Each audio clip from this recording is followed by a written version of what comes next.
Viral bus pariwisata tersesat di hutan Tunggangan Wonogiri, ulangi insiden 2019. Insiden bus pariwisata tersesat di hutan Tunggangan, Kabupaten Wonogiri, Jawa Tengah, kembali menyita perhatian. Kali ini, sebuah bus pariwisata berukuran medium dengan model New Travego berwarna hijau, mengalami kesulitan melanjutkan perjalanan di jalur yang sempit, tikungan tajam, dan turunan curam.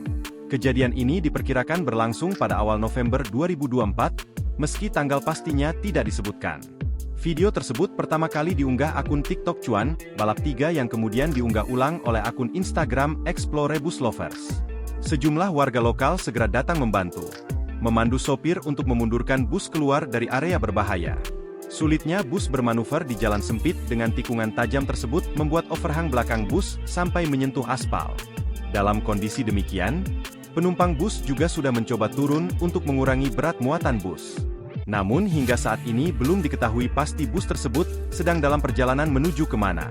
Sebelumnya pada 19 Oktober 2019 lalu, bus besar milik Po Sudiro Tunggajaya atau STJ berplat nomor AE 7034 UP juga tersangkut di hutan Tunggangan saat melakukan perjalanan dari Jatiroto menuju Tirtomoyo. Jalur yang sempit dan penuh tikungan tajam menjadi tantangan yang tidak bisa diatasi oleh bus berukuran besar tersebut. Sang sopir Sektiawan Aji Suwanta akhirnya terjebak di tikungan sempit hingga badan bus tersangkut. Download Tribun X sekarang, menghadirkan lokal menjadi Indonesia.